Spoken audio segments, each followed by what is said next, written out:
오늘 요엘서 두 번째 시간입니다. 요엘서 대선지서, 소선지서가 있는데 소선지서 12권을 차례대로 수요일 날 저녁마다 모이시면 여러분이 말씀을 알아가게 됩니다.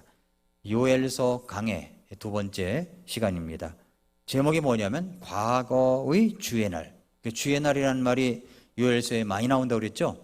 요엘서에 메뚜기 때 재앙을 통한 하나님의 메시지라고 하는 제목입니다.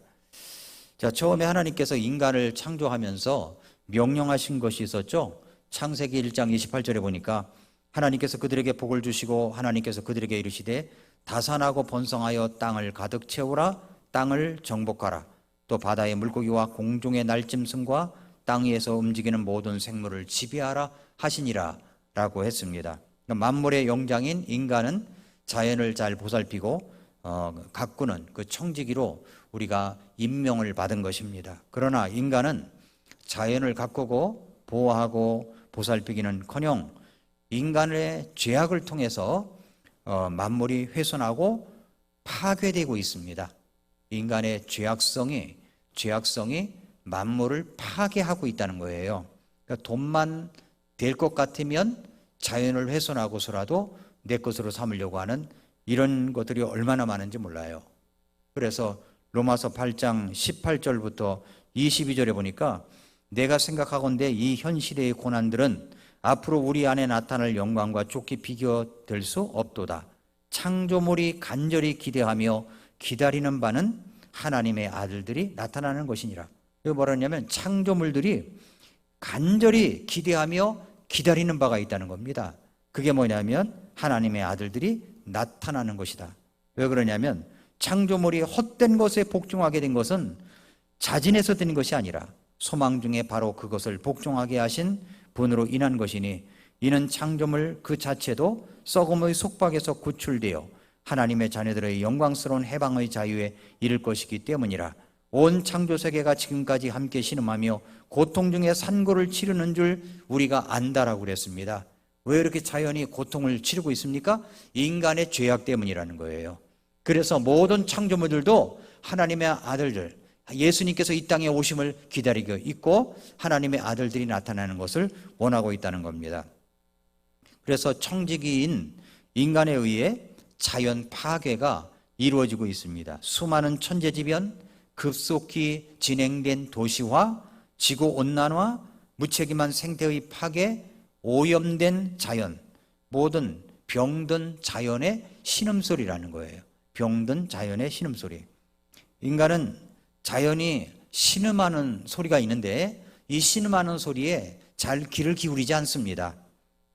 그런데 요엘서 1장은 어떤 내용이냐면 무뎌진 청각을 일깨우면서 자연을 통해서 말씀하시는 하나님의 메시지를 선포하고 있는 겁니다.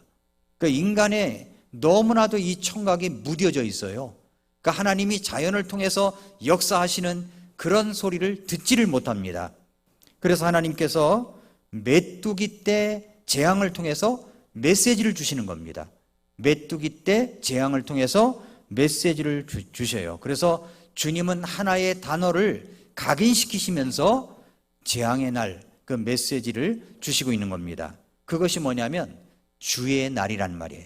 주의 날, 개역성경에는 여호와의 날이라고 되어 있는데 이것이 주의 날이라는 겁니다. 주의 날 계속 나오죠. 요엘서에 나오는 주의 날을 여러분이 체크하셔서 이렇게 보시면 아, 이게 그런 의미구나라고 하는 것을 알게 됩니다. 주의 날이 어떤 날입니까? 두 가지 의미가 있어요. 주의 날은 믿는 자는, 그러니까 예수님 믿고 구원받은 자는 주님의 뜻대로 살아가는 자들에게는 이 구원의 날이고 보상의 날이라는 겁니다. 구원의 날이고 보상의 날이에요. 그러나 믿지 않는 자들에게는 심판과 재앙의 날이라는 겁니다. 주의 날이 심판과 재앙의 날입니다. 그래서 주의 날 하면은 믿지 않는 자는 재앙이지만 믿는 자에게는 보상을 받는 날이다. 이렇게 인식을 하면 됩니다. 그래서 주의 날을 너희들이 두려워하며 떨라고 이야기하시는데 그 왜 그러냐면은 불신자들 입장에서 보면은 그것이 정말 두려워하며 떨 일입니다. 그러나 정말 믿음을 갖고 믿음대로 살아가는 사람들에게는 이게 보상의 날이 되는 거죠. 자, 이것을 생각하면서 1장, 2장, 3장을 여러분이 읽으시면 됩니다. 자, 1장을 한번 같이 생각해 보겠습니다. 14절까지 1장 1절 같이 읽어볼까요? 1장 1절 시작. 부두엘의 아들 요엘에게 임한 주의 말씀이라. 요엘에 대해서는 지난주 수요일날 여러분에게 말씀을 드린 적이 있는데, 요엘서는 주님의 말씀이죠. 부두엘의 아들 요엘에게 임한 누구 말씀이라고요? 주의 말씀입니다. 주의 말씀이 누구에게 임했습니까? 요엘에게. 요엘은 누구일까요? 부두엘의 아들. 그러니까 유고요엘은 이게 요엘에 대해서 많이 아는 바가 없어요. 알려진 바가 없습니다. 그 요엘은 그저 말씀을 대언하는 대언자일 뿐입니다. 자, 요엘은 부두엘의 아들로 소개되어 있습니다. 요엘이 무슨 뜻이라고 그랬죠? 여호와가 하나님이시다 라는 뜻이라고 그랬어요. 여호와가 하나님이시다. 요엘에 대해서는 정보가 이것뿐입니다. 이것이 전부 다예요. 근데 부두엘은 무슨 뜻이냐면은, 부두엘은 하나님께 속한 소년이라는 뜻이에요. 부두엘, 엘이라는 말이 하나님이라는 말이잖아요. 그러니까 부두엘, 하나님께 속한 소년이라는 뜻입니다. 무슨 말이냐면 자녀는 하나님이 주신다는 믿음을 반영하고 있는 이름입니다. 자녀는 하나님이 주신다라는 그 믿음을 반영하고 있어요. 그러니까 요엘은 다른 대언자들처럼 그가 사역했던 시대나 그 시대를 통치했던 왕 이름을 밝히질 않아요. 그러니까 요엘서를 읽어보면 왕 이름이 안 나와요. 왕 이름이 안 나와요. 요엘서의 메시지의 특징이 뭐냐? 그렇다면 요엘서의 메시지의 특징이 뭐냐? 그랬더니 한번 이제 요엘서 1장부터 3장까지 읽어보니까 백성에게 회개하라고 하면서 회개하라 요엘서에 말씀하잖아요. 회개하라 하면서 무엇을 회개해야 하는지는 이야기를 하질 않아요. 무엇을 회개해야 하는지는 말하질 않아요.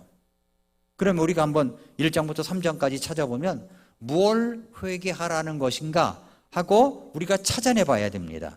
뭘 회개해야 될까요? 먼저 그의 이름의 의미가 뭐라고 그랬어요? 여호와가 하나님이시다. 여호와가 하나님이시다. 이런 뜻이라고 그랬죠? 요엘이 여호와가 하나님이시다. 자, 이것이 이제 첫 번째 우리가 한번 생각해 보고요. 두 번째는 뭐냐면 2장 27절 한번 열어볼까요? 2장 27절. 2장 27절. 이로써 내가 이스라엘의 한가운데 있다는 것과 내가 주 너희 하나님이며 다른 자가 없다는 것을 너희가 알리라. 내 백성이 결코 수치를 당하지 아니하리라. 이렇게 말씀했죠? 이 말씀을 한번 기억해 두자는 겁니다. 내 백성이 결코 수치를 당하지 아니하리라. 이로써 내가 이스라엘의 한가운데 있다는 것과 내가 주 너희 하나님이며 다른 자가 없다. 이렇게 이야기하는 거죠. 이걸 한번 생각해 보고, 세 번째는 3장 17절입니다. 이로써 내가 나의 거룩한 산 시온에 거하는 주 너희 하나님인 줄 너희가 알리라. 자, 이런 세 가지 말씀을 통해서 유다는 지금 어떤 상태에 있는가를 짐작할 수가 있게 되는 겁니다. 그러니까 유다는 지금 종교 혼합주의를 행하고 있다는 겁니다. 하나님 외에 다른 신을 함께 섬김으로써 오직 여호와만이 하나님이라는 것을 인정하지 않고 있다는 것을 생각해 볼 수가 있죠.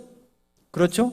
이 말씀 내가 여호와가 하나님이시다. 요엘의 이름의 뜻이 있고, 이로써 내가 너희 하나님이고 다른 자가 없다는 것을 너희가 알리라 이야기를 했고, 이로써 내가 거룩한 산 시온에 거하는 주 너희 하나님인 줄 너희가 알리라. 이 말씀을 보면은 이스라엘 백성들이, 그러니까 유다 백성들이 하나님 외에 다른 신을 섬김으로써 하나님만이 오직 주님이시다라는 것을 인정하지 않고 있다는 겁니다.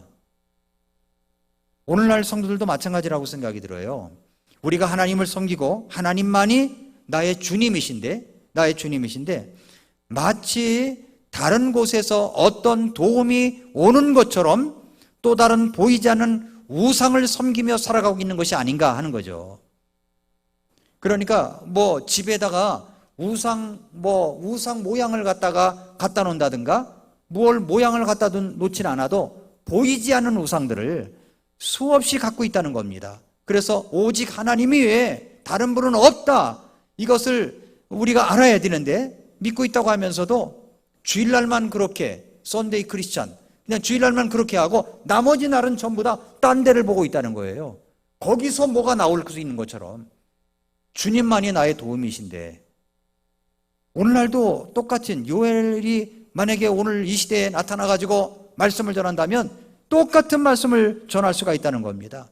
하나님이 차지해야 할 자리를 내가 차지하고 다른 어떤 것을 갖다 놓으면 그건 우상이죠.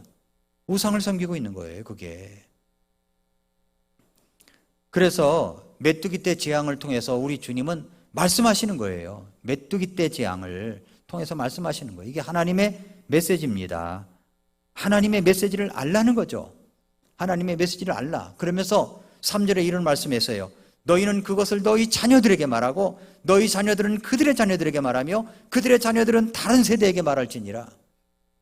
그러니까 신앙이라고 하는 것이 내 대에만 있는 게 아니라 내 자식 때, 자손 때에 계속해서 말하라는 거예요. 말하라. 말하지 아니하면 아이들은 듣지 않습니다. 어렸을 때부터 말해야 되는 거예요. 그러니까 말해야 되는 겁니다. 말하지 아니하면 아이들은요, 자식들은, 자녀들은, 자손들은 그저 우상 숭배할 수밖에 없다는 겁니다. 미국 워싱턴에 홀로코스트 박물관이 있습니다. 거기 가면은 요엘서 1장 3절 말씀이 새겨져 있다는 겁니다. 너희는 그것을 너희 자녀들에게 말하고 너희 자녀들은 그들의 자녀들에게 말하며 그들의 자녀들은 다른 세대에게 말할지니라. 그러니까 유대인들이 얼마나 치욕적인 역사의 어두움이 있었습니까? 그 다시는 치욕을, 부끄러움을 당하지 말자 해서 이 말씀이 새겨져 있는 거예요. 저도 이제 워싱턴 DC를 가볼 일이 있었습니다. 전시관으로 들어가는 입구에 가면 당시 유대인들이 지니고 있어야 했던 신분 증명 카드가 있어요. 신분 증명 카드. 그게 입장권이에요. 입장권. 그 신분 증명 카드를 가지고 그 입장권을 가지고 보는 겁니다. 그래서 남녀 성별로 구분된 신분 증명 카드를 한 장씩 들고 마치 내가 수용소로 들어가는 듯 분위기를 자아내게 하는 녹슨철문이 있어요. 녹슨철문을 컨셉으로 한, 그걸 열리면 엘리베이터를 타면 4층 이제 전시관으로 가게 됩니다. 이 전시실은 연대기 순으로 이제 꾸며져 있는데 나치의 등장에서부터 1933년대 나치의 등장에서부터 2차 세계대전 종전까지 유대인들이 소외당하고 박해받은 것을 비롯하여 학살당하고 마침내 이를 어떻게 극복했는가를 그것을 그 박물관을 통하여 알 수가 있어요. 참담합니다. 이게 보면은. 그래서 어떤 메시지를 전하고 있어요? 메뚜기 재앙을 통해서 말씀하시는 하나님의 메시지를 유대인들은 잊지 않고 있다는 겁니다. 너희는 그것을 너희 자녀들에게 말하고 너희 자녀들은 그들의 자녀들에게 말하며 그들의 자녀들은 다른 세대에게 말할지니라. 그러니까 교회에서 여러 가지 이제 이렇게 어른서부터 아이들까지 합하는 무슨 음악 캠프나 수련회를 한다고 합시다. 그러면 같이 모여가지고 하나님의 말씀을 같이 들어야 되는 거예요. 같이 들으면서 아이들이 커가야 되는 겁니다. 이게 세대별로 구분시켜 놓으면 아이들은 영 딴 데로 흘러가 버려요. 그러잖아도 아이들이 말을 안 듣고 세상 문화에 젖어 있는데 교회에서조차 말을 안 들으면 하나님의 말씀을 심어주지 아니하면 가정에서 부모의 이야기를 듣지 아니하면 그들이 언제 하나님의 말씀을 들을 수가 있겠습니까? 그러니까 조금 좀 비용이 들더라도 같이 하는 거예요. 같이. 내가 비용 얼마 내느냐 이게 중요한 게 아니에요. 같이 하는 게 중요한 같이 가서 아이들 격려하고 하나님의 말씀으로 축복도 해주고 말이죠. 따로 뭐 좀 불러가지고 내가 너를 위해서 좀 기도 좀 해줄게. 어른들은 좀 기도도 해주고 네가 예수님 안에 있다는 것이 얼마나 기쁜지 모른다 이런 얘기도 해주고 말이죠. 이렇게 할 때 교회가 어린아이에서부터 연세 많으신 분들까지 하나가 돼가지고 아주 기쁨의 말씀 잔치가 되고 축제가 될 수가 있다는 겁니다. 그래서 3절 말씀이 중요한 말씀이에요. 3절 말씀이. 그래서 이제 말하라고 그랬으니까 이제 차례대로 이제 요엘이 이야기하고 싶은 대상자를 골라가지고 이야기합니다. 첫째는 뭐냐면 가장 많이 삶을 경험한 사람들에게서부터 이야기를 해요. 삶을 경험한 사람들. 첫째, 누구냐? 늙은 자들아. 노인들에게 이야기하죠. 늙은 자들아. 1장 2절부터 4절에 그러죠. 가장 많이 삶을 경험한 노인들에게 말하는 겁니다. 늙은 자들아, 너희는 이것을 들으라. 그 땅의 모든 거주민들아, 너희는 귀를 기울일지어다. 너희 날들에나 너희 조상들의 날들에 이런 일이 있었느냐? 있었느냐? 3절 말씀에 방금 읽었던 말씀이고 4절에 뭐라고 그러냐면은 털벌레가 남긴 것을 메뚜기가 먹고 메뚜기가 남긴 것을 자벌레가 먹었으며 자벌레가 남긴 것을 쐐기벌레가 먹었도다. 그러니까 나만 하질 않았다는 거예요. 여기에 이제 늙은 자라고 그랬어요. 히브리어 단어로 장로를 뜻합니다. 장로. 요엘은 먼저 유대 사회의 지도자가 아니라 가장 나이가 많은 노인들에게 먼저 이야기를 합니다. 예, 그들의 인생 경험이 가장 풍부한 사람들이기 때문에 그렇습니다. 종교 경험이 많은 사람들에게 먼저 말한 게 아니에요. 인생 경험을 많이 한 노인들에게 먼저 전합니다. 무엇을 말합니까? 4절이죠. 털벌레가 남긴 것을 메뚜기가 먹고 메뚜기가 남긴 것을 자벌레가 먹었으며 자벌레가 남긴 것을 쐐기벌레가 먹었도다. 먼저 4절 전에 3절 말씀한 거 아닙니까? 너희는 그것을, 너희가 누구예요? 늙은 자들이죠. 노인들. 너희는 그것을 너희 자녀들에게 말하고 자녀들은 그들의 자녀에게 말하고 그들의 자녀들은 다른 세대에게 말하라. 뭘요? 털벌레가 남긴 것을 메뚜기가 먹었고 메뚜기가 남긴 것을 자벌레가 먹었으며 자벌레가 남긴 것을 쐐기벌레가 먹었다. 이게 무슨 뜻이냐는 거예요. 메뚜기 때의 재앙을 말합니다. 메뚜기 때의 재앙. 이들은 전해오는 하나님의 말씀을 가장 많이 들었던 사람들입니다. 이들은 또한 그런 가운데서도 인생 경험을 굉장히 풍부하게 했던 사람들이에요. 대언자는 이들에게 말하는 거죠. 늙은 자들아, 너희는 이것을 좀 들어라. 이것을 들어라 그랬어요. 들으라는 말은 명령문. 듣는 사람들에게 집중을 요구하는 명령입니다. 너희 날들에 말이야, 네 조상들의 날들에 이런 일이 있었느냐, 이런 일이 있었느냐라고 하는 거죠. 너희 인생에서 이런 일이 있었어? 이런 일이 있었느냐? 어떤 일이에요? 털벌레가 남긴 것을 메뚜기가 먹었고 메뚜기가 남긴 것을 자벌레가 먹었고 자벌레가 남긴 것을 쐐기벌레가 먹은 이런 일이 있었느냐라고 얘기를 합니다. 그리고 이야기하죠. 너희는 그것을 자녀들에게 말하고 너희 자녀들은 그들의 자녀들에게 말하고 그들의 자녀들은 다른 세대에게 말하라. 대언자를 놀랍게 흥분시키고 있는 것이 뭐냐면 메뚜기 때 재앙. 1장에서는 실제 메뚜기 떼를 말하고 2장에서는 그 메뚜기 떼가 군대로 해석하죠. 구약에서는 메뚜기를 뜻하는 단어가 10개의 단어가 있어요. 10개의 단어. 그 중에 4개의 단어를 사용하여 이스라엘에게 임한 완전한 파괴를 이야기하는 겁니다. 완전한 파괴. 털벌레가 남긴 것을 메뚜기가 먹었고 메뚜기가 남긴 것을 자벌레가 먹었으며 자벌레가 남긴 것을 쐐기벌레가 먹었도다. 4개를 언급하는 것은 숫자 4개가 대개 이 대언자가 여호와의 날과 관련지어 가지고 종말을 경고하는데 매우 적합한 숫자이기 때문에 4가지를 이야기하는 거예요. 4가지를. 숫자 4는 묵시문학, 그러니까 계시문학에서는 4라는 것은 종말적인 중요성을 가지고 있어요. 그래서 성경을 쭉 읽어보면은 느부갓네살과 다니엘이 꿈속에서 미래에 탄생할 4제국을 본 거예요. 4제국. 다니엘서 2장 7장에 스가랴도 사도 요한도 4명의 말탄 자들을 보고 있어요. 스가랴 1장, 요한계시록 6장에도. 에스겔도 4를 중심으로 하나님의 임재를 설명하죠. 4 얼굴과 4 날개를 가진 4그룹. 에스겔서 1장에 그 말이 나오죠. 그러니까 숫자 4라는 말은 종말을 논하는데 적절히 사용하는 숫자였다는 겁니다. 메뚜기를 칭하는데 사용한 4명칭이 나오죠. 여기 메뚜기, 이게 4종류의 메뚜기를 뜻하는지 아니면 메뚜기가 성장하는 4단계 과정을 말하는지 성경학자들마다 이것이 이제 각각 의견이 달라요. 어떤 사람들은 4단계의 메뚜기 성장 과정을 말한다고 봅니다. 그렇지만 우리는 이걸 이해해야 돼요. 4개의 명칭을 어떻게 이해하든지 간에 대언자는 4단어를 한꺼번에 사용해서 메뚜기 떼가 얼마나 큰 충격과 피해를 주는지를 이야기하는 겁니다. 요엘서에서의 메뚜기 재앙은 아모스서에서의 메뚜기 떼가 온 이스라엘의 영토를 휩쓰는 것을 또한 이야기합니다. 아모스 7장에 보면 그게 나와요. 그래서 역사적으로 볼 때 메뚜기 떼 재앙이 일어났던 적이 있었잖아요. 그죠? 출애굽기 할 때 10가지 재앙 중에서 8번째 재앙이 메뚜기 떼 재앙 아닙니까? 메뚜기 떼 재앙. 1899년 홍해에서 목격된 메뚜기 떼가 있었다고 합니다.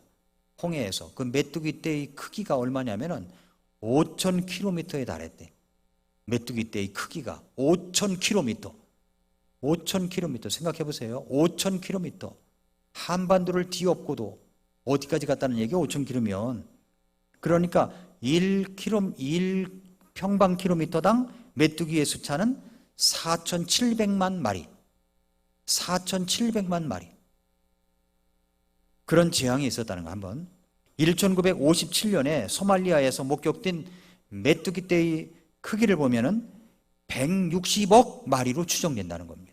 160억 마리. 예, 무게만도 5만 톤이다라는 거죠. 1881년 키프루스에서 메뚜기 떼 피해 방지하는 사업을 했는데, 메뚜기 떼이 부화하기 전에 알을 찾아 파괴하는 프로젝트를 진행했었다고 합니다. 그런데 그 파괴된 메뚜기 알만 1,300톤이었다는 거예요. 알만 1,300톤.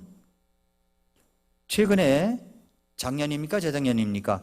메뚜기 떼 재앙이 중국과 아프리카에 나타나가지고 이동을 했었어요. 중국에서도 메뚜기 떼 재앙이 엄청났었습니다. 그래서 식량난이 일어난다고 할 정도였었어요. 메뚜기는요, 보통 수명이 127일이래요. 127일. 하루에 자기 몸무게만큼, 경우에 따라서는 몸무게의 3배까지 먹어치운다는 겁니다. 메뚜기 떼의 습격은 풀과 나무에게만 피해를 입히는 것이 아니라 사람에게도 영향을 미친다는 거죠. 메뚜기 떼 때문에 먹을 것이 귀해지며 사람들은 식량난에 허덕이고, 메뚜기 떼가 썩는 곳에서는 전염병이 돈다는 겁니다. 발진 티푸스라는 전염병이 돈다는 거예요. 성경에서 말씀하고 있는 메뚜기 떼는 평소에 접하는 메뚜기와는 전혀 다른 거예요.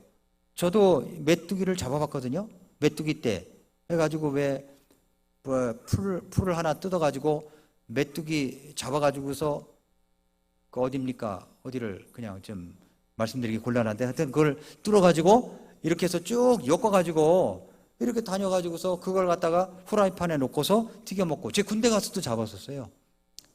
불영사, 울진의 불영사라고 있는 그 불영계곡이 있는데, 거기에서 파견 생활을 할 때 제가 수송부 배차계를 했거든요. 그 차를 중대별로 다 내보낸 다음에 할 일이 없어요. 그래가지고 메뚜기 잡으러 다녔어요. 메뚜기 잡아가지고 가지고 와서 튀겨 먹고, 그 맛있습니다. 예, 메뚜기. 그런데 성경에서 말씀하고 있는 메뚜기 떼, 평소에 접하는 메뚜기 떼와는 좀 다른 거냐 이거죠. 다른 거냐.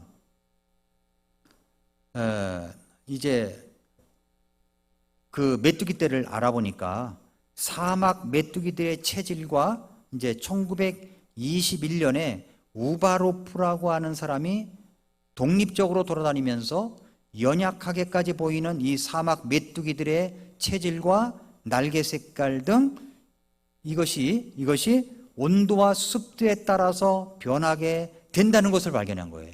온도와 습도에 따라서 메뚜기가 변한다는 거예요. 아주 무서운 속도로 번식하고 먹어대는 거대한 집단들로 변한다는 것을 발견했다는 겁니다. 다시 4절을 보세요. 털벌레가 남긴 것을 메뚜기가 먹었고, 메뚜기가 남긴 것을 자벌레가 먹었으며, 자벌레가 남긴 것을 쐐기벌레가 먹었도다. 그러니까 완전히 초토화된다는 겁니다. 초토화된다는 거예요. 자, 이렇게 먼저 노인들에게 이야기를 합니다. 노인들에게 이 재앙이 일어난다는 것을 이야기해요. 그 다음에 이제 1장 5절부터 7절에 보니까 술에 취한 자들에게 얘기합니다. 5절, 술에 취한 자들아 너희는 깨어올지어다. 포도즙을 마시는 모든 자들아 새 포도즙이 너희 입에서 끊어졌으니 너희는 새 포도즙으로 인해 울부짖을지어다. 한 민족이 내 땅에 올라왔는데 그들은 강하고 수없이 많으며 그들의 이는 사자의 이빨 같고 또 그가 큰 사자의 어금니를 가졌도다. 그가 내 포도나무를 피폐하게 하였고 내 무화과 나무의 껍질을 벗기되 깨끗이 벗겨서 내버렸으므로 그것들의 가지들이 하얗게 되었도다. 인생 경험이 풍부한 노인층을 상대로 알아듣게 설명한 요엘은 이제 술에 쪄들어 사는 알코올 중독자들에게 말합니다. 주변에 이 알코올 중독자들의 특징이 뭐예요? 주변에 관심을 끊고 자기 마음대로 즐기며 자기 이익을 위해서 살아가는 사람들이 아닙니까? 이런 사람들에게 경고를 하는 겁니다. 요지는 뭐냐면 메뚜기 떼의 재앙으로 인해 수년간 너희들이 먹을 것이 다 끊겨져. 술 취한 자들아, 너희 깨어올지어다. 너희는 깨어올지어다. 포도즙을 마시는 모든 자들아, 새 포도즙이 너희 입에서 끊어졌다 이거예요. 다 끊어졌다는 거죠. 그러니까 모든 것이 다 끊어진다. 먹을 것이 끊어진다는 거. 너희들이 좋아하는 모든 것이 다 끊어진다는 겁니다. 6절에서 한 민족이 내 땅을 올라왔는데 그들은 강하고 수없이 많으며 그들의 이는 사자 이빨 같고 그가 큰 사자의 어금니를 가졌도다. 한 민족, 이 말씀을 2장 20절이 북편 근대에 근거하여 이곳에 민족, 나라가 이스라엘 원수 국가를 두고 하는 말이라고 해석하기도 하는데, 요엘서가 현재와 미래, 실물과 이상을 명확하게 이게 구분하지 않고 메시지를 전개하는 특징을 지니고 있지만, 오늘 1장에 나오는 본문에 언급하고 있는 민족, 나라는 문맥의 정황성으로 볼 때 메뚜기 떼를 갖다가 그렇게 은유적으로 상징적으로 해석했다고 볼 수가 있는 겁니다. 메뚜기 떼가 민족이 올라오는 것 같다는 거예요. 다른 나라가 강하고 수없이 많으며 그들의 이는 사자 이빨 같고, 이 곡물들을 갖다가 찍어 먹는데 사자 이빨 같이 큰 사자의 어금니처럼 그렇게 다 쪼아 먹어버렸다는 겁니다. 메뚜기 떼가 가나안 땅을 휩쓸었습니다. 곡식과 풀, 과일나무 잎까지 사라져 버렸어요. 농사뿐만 아니라 과일 수확에 대한 기대도 버려야 했습니다.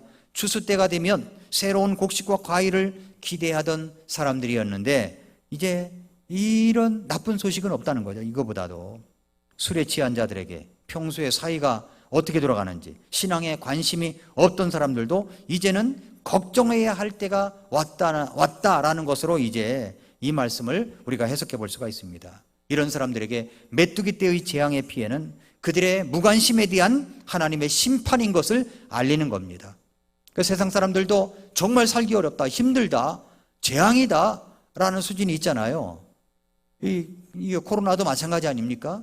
코로나도 사람들이, 어떤 사람은 정말 재앙이다, 이거 말세가 오는가 보다 이렇게 생각하는 사람이 있고, 믿지 않은 사람들 가운데서도 그렇지 않은 사람이 있죠. 메뚜기 떼의 재앙이 일어난다고 한번 생각해 보십시오. 이게 얼마나 큰 재앙입니까? 이게 하나님의 심판이다라고 느껴지는 거예요. 이건 정말 하늘의 심판이다라고 부들부들 떠는 겁니다. 비가 안 와야 하나님의 심판이냐 이거죠. 메뚜기 떼의 재앙도 심판이라는 겁니다. 메뚜기 떼가 어떻게 먹어치우는지 6절을 은유적으로 묘사한 거라고 볼 수가 있습니다. 7절에는 그가 내 포도나무를 피피하게 하였고 무화과나무의 껍질을 벗기되 깨끗이 벗겨서 내버렸으므로 가지들이 하얗게 되었을 정도로다가 그렇게 먹었다는 겁니다. 지금 세계는 식량난이 오고 있죠? 다른 말로 하면 메뚜기 떼의 재앙이 오고 있는 겁니다. 메뚜기 떼의 재앙이. 자, 이것이 이제 술에 취한 자들아 이야기했고요. 1장 8절부터 10절까지는 백성들에게 이야기하는 겁니다. 백성들에게. 어릴 때에 정혼한 남편으로 인해 굵은 배를 두른 처녀같이 애곡하라. 음식 건물과 음료 건물이 주의 집에서 끊어졌으므로 제사장들 곧 주를 섬기는 자들이 애곡하는도다. 밭이 소멸되어 땅에 애곡하나니 이는 곡식이 소멸되고 새 포도즙이 말랐으며 기름이 떨어지기 때문이라. 지금까지 이제 노인들에게, 소비 행각을 벌이는 사람들에게만 이야기했던 것을 이제는 모든 백성들에게 슬퍼해야 된다라고 이야기합니다. 유다는 음식 헌물과 음료 헌물이 하나님의 집에서 끊어진 것을 슬퍼해야 된다는 거예요. 더 크게 슬퍼할 것이 있습니다. 그것은 성경에서 포도즙과 올리브유를 포함한 농산물은 하나님의 축복의 상징이었는데, 그 심지어 포도나무와 무화과나무는 하나님과 이스라엘의 관계를 상징하기도 했죠. 그래서 농산물이 생산되지 않는 것은 하나님과의 관계에 문제가 있는 것이며 저주로 묘사되고 있는 겁니다. 이것이. 그러므로 요엘 시대에 이런 재앙이 임한 것은 하나님께서 유다에 내리신 징계, 유다는 근신하고 자신을 성찰하며 회개해야 한다는 것을 보여주시고 있는 것입니다. 그렇다면 얼마만큼 슬퍼해야 되죠? 이런 재앙 때문에 얼마만큼 슬퍼해야 되냐면 8절을 이야기하는 겁니다. 마치 어릴 때 정혼한 남편으로 인해 굵은 배를 두른 처녀같이 슬퍼해야 된다, 애곡해야 된다라고 얘기하는 겁니다. 처녀는 예루살렘을 의인화한 것이죠. 메뚜기 떼의 습격으로 유다의 수도인 예루살렘이 좌절하는 모습입니다. 이스라엘의 풍습은 남편 될 사람이 아내 될 사람의 몸값을 치르면 결혼 날까지 두 사람은 아내 남편으로 불렀어요. 대원자는 결혼을 앞둔 처녀가 남편 될 사람을 잃었을 때처럼 그렇게 슬프게 애곡하라고 얘기합니다. 처녀가 약혼한 남자를 잃는 것은 그 당시는 상상할 수 없는 최고의 고통스러운 경험 중에 하나였어요. 메뚜기 떼의 재앙과 피해는 백성에게만 영향을 미치는 게 아니었습니다. 백성의 수입이 줄었으니 성전에 바치는 제물도 헌물도 줄어들었습니다. 9절에 음식 헌물과 음료 헌물이 주의 집에서 끊어졌으므로 제사장들 곧 주를 섬기는 자들이 애곡하는도다. 10절 밭이 소멸되어 땅이 애곡하나니 이는 곡식이 소멸되고 새 포도즙이 말랐으며 기름이 떨어지기 때문이라. 곡식, 새 포도즙, 기름, 이 세 가지는요 이스라엘 농업의 대표적인 산물입니다. 유다는 이제 하나님과 교제하고 있다고 볼 수가 없어요. 하나님께서 교제의 수단에 재앙을 내리셨기 때문입니다. 이런 이야기가 바로 백성들에게 이야기하는 거예요. 그 다음에 11절 12절에 보니까 농부들아 그랬죠. 오 너희 농부들아, 농부들아.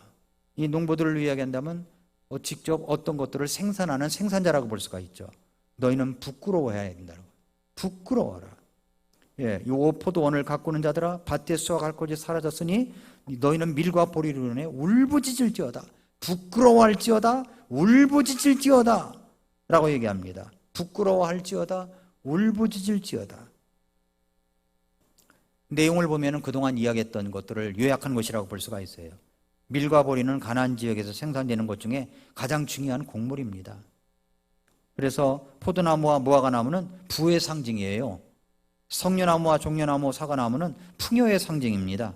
그런데 이 모든 나무들이 메뚜기 떼의 습격을 받아 수확은 고소하고 이듬해 파종할 씨앗조차 남기지 않은 채 모두 다 없어져 버렸다는 거예요. 슬퍼해야 되죠? 당연히 너희 농부들아 너희는 부끄러워할지어다. 부끄러워할지어다. 울부짖을지어다. 울부짖을지어다. 재앙이 만 거예요.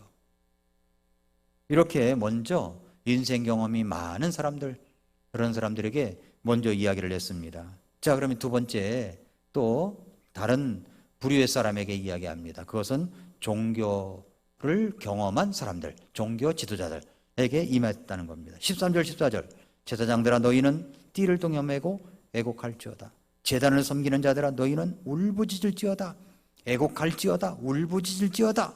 내 하나님을 섬기는 자들아 너희가 음식 건물과 음료 건물을 너희 하나님의 집에서 드리지 못하게 되었으니 너희는 와서 굵은 배 옷을 입고 밤새도록 누울지어다. 찌어다가 나오죠. 애곡할지어다. 울부짖을지어다. 누울지어다. 밤새도록 누워서 슬퍼하라는 거예요. 이런 이야기를 이야기합니다. 그러면서 요엘은 나이 든 사람들에게 너희 날들에나 너희 조상 날들에 이런 일이 있었느냐라고 질문으로 시작을 했다고 그랬죠. 이제 제사장들에게 얘기하는 겁니다. 이것은 말이지 하나님과의 관계의 문제라는 겁니다. 그래서 제사장 너희들이 책임감을 갖고 슬퍼하고 회개해야 함을 강력하게 3번이나 이야기하는 겁니다. 애곡할지어다. 울부짖을지어다. 밤새도록 누울지어다. 이게 제사장들에게 이야기하는 거예요. 지도자의 책임이 큰 거죠. 바른 말 하지 못하고 백성들이 죄라고 하면 싫어할까 봐 죄라고 하는 말을 빼버리는 현대교회 목사들의 모습과 똑같은 겁니다. 죄를 지적하면 싫어하니까. 제사장들이 왜 슬퍼해야 합니까? 백성들이 죄를 지어 수확을 할 수 없으니까 하나님께 드릴 것이 없기 때문입니다. 하나님 앞에 드릴 것이 없는 거예요. 그래서 여기 뭐라고 얘기합니까? 제사장들아, 제단을 섬기는 자들아, 내 하나님을 섬기는 자들아 라고 이야기를 하면서 교회에서조차 이제는 봉사할 것도 없다는 거예요. 뭘 할 것도 아무것도 없다는 겁니다. 이로 인해서 해야 될 게 뭐냐면 애곡하고 울부짖고 밤새도록 굵은 배 옷을 입고 누워야 된다는 거예요. 회개해야 된다는 이야기입니다. 이런 때일수록 백성들이 어찌할 바를 모르고 방황할 때 이정표 역할을 해줄 수 있는 사람은 바로 제사장들이었습니다. 영적 지도자들이었어요. 히브리 사람의 영적 생활에 네 가지 면모를 보죠. 금식을 통해 슬픔과 탄식을 표현하는 것, 성회로 모여 함께 애곡하는 것, 주의 전에 모여 탄식하는 것, 주께 부르짖는 것, 이것을 해야 된다는 겁니다. 바로 요엘은 온 백성이 지도자인 제사장을 중심으로 조직적인 예배를 다시 드려야 함을 말씀하고 있는 겁니다. 오직 이 모든 것들을 변화시킬 수 있는 게 뭐냐면 하나님을 하나님으로 인정해 가야 되는 겁니다. 인정해 가야 되는 거예요. 이제 코로나19로 인해서 많은 사람들이 이게 정신적, 영적인 것이 해이해져 버렸어요. 그래서 모든 게 다 편리주의예요. 교회에서 제일 어려운 것이 이제 몸으로 드리는 헌신입니다. 몸으로 드리는 게, 몸으로 드리십시오라는 것이 이제 제일 어려운 거예요. 예배는 몸으로 와야 되는, 몸으로. 그 예배 드려야 된다, 뭐 한다 하면은 안 듣는 거예요, 이제는. 이제는 편리의지로 돌아가 버린 겁니다. 이것이 정말 우리가 회개해야 될 문제입니다. 회개해야 돼요. 요엘은 온 백성이 지도자인 제사장을 중심으로다가 예배를 회복해야 됨을 강조하고 있습니다. 진정한 예배가 모든 걸 회복할 수가 있는 겁니다. 그래서 우리는 자꾸만 곁눈질 하면 안 돼. 다른 사람 어찌하든지 나 주님의 군사디요, 주님을 따라가는 아름다운 모습이 있어야 되는 거예요. 다른 사람 어찌하든지, 다른 사람 어찌하든지. 오직 우리가 기준을 잡고 예배의 자리에 있고 섬김의 자리에 있으면 사람들이 곁길로 가서 방황하다가 우리들의 기준 잡고 헌신하는 모습을, 예배하는 모습을 보고 돌아오게 되어 있는 겁니다. 그러니까 중요한 거예요. 예배가 생명입니다. 예배가 생명이에요. 예배를 통해서 우리 주님을 존중해 드려야 되는 겁니다. 두세 사람이 내 이름으로 모이는 곳에 주님께서 우리와 함께 계신다고 그랬죠? 그러니까 우리는 주님 앞에서 예배를 소중하게 여겨드려야 하는 것입니다. 저는 이제 이렇게 요엘서를 이제 공부해 나가는 겁니다. 저는 고등학교 2학년 때 예수님을 영접해서 구원을 받았어요. 근데 성경이 너무 알고 싶었어요. 그런데 중고등학생들을 위한 성경 공부는 너무 시시해 보였어요. 주일학교 썬데이스쿨 같이 선생님이 앞에서 몇 마디 하고서 그냥 끝내버리니까. 그래가지고 제가 목사님을 찾아갔어요. 목사님, 저도 어른들 틈에 끼어서 공부하고 싶습니다. 그래서 주일날 예배가 끝나고 점심 먹고, 그때는 저녁 예배가 있었잖아요. 그 사이에 장년부 성경 공부를 한 거예요. 그 사이에. 그래서 장년부 성경 공부에 같이 들어가서 목사님은 그때는 뭐 프린트물, 인쇄물 나눠가지고 주는 것도 없어요. 불러주는 대로 받아 써야 되는 거예요. 불러주면 받아 쓰고, 불러주면 받아 쓰고. 저는 그때 성경 공부를 그렇게 했던 것이 참 좋았어요. 참 좋았어요. 그리고 저를 전도했고 구령상담했던 분이 한 분이 있어요. 제가 고등학교 2학년 때 그분은 군대 갔다 왔으니까 청년이었겠죠. 근데 그분이 만년필을 가지고 성경책에다가 밑줄 긋고, 이렇게 밑줄 긋고 이거를 갖다가 이렇게 이제 여백이 옆에 있잖아요. 이걸 쭉 표시를 해가지고 옆에다가 이거 메모를 해놓는 거예요. 이게 너무 멋있어 보이는 거예요. 그래서 제가 그대로 따라서 했어요. 밑줄 긋고 쭉 해서 메모하고, 요엘이 무슨 뜻이야? 여호와는 하나님이시다라는 뜻이야. 이렇게 적어놓고 그랬습니다. 그때는 이제 성경책이 이렇게 금박이 아니었어요. 근데 이게 빨간색으로 되어 있는 성경책이 있죠. 빨간색이었어요. 저는 금박이 갖고 싶었어요. 그래서 어떻게 했냐면 그 금빛 나는 가루 있잖아요. 이거 무게 섞어가지고서 물감식으로 만드는 거. 이걸 갖다가 여기다 이렇게 칠했어요. 그랬더니 이게 다 달라붙어가지고 떼지질 않네요. 너무 금박 성경이 갖고 싶어가지고. 그때 이게 아니구나 라고 후회를 했던 적이 있습니다. 그 비싼 성경책 내 돈 주고 샀는데 그랬던 적이 있어요. 성경을 알아가는 기쁨이 있습니다. 성경을 알아가는 기쁨이. 그 기쁨을 나의 가장 최고의 기쁨으로 삼는 자들에게 하나님은 축복해 주신다고 저는 믿습니다. 그러므로 수요일날 저녁마다 오셔서 요엘서 예수님이 더디 오시면 말라기까지 가겠죠. 이렇게 천천히 주님을 알아가고 또 깨달은 말씀을 가지고 주님 앞에 고백해드리고 그렇게 살겠노라고 결심하고 이렇게 주님 앞에 드리는 우리 성도님들이 되시기를 축복합니다. 기도하겠습니다.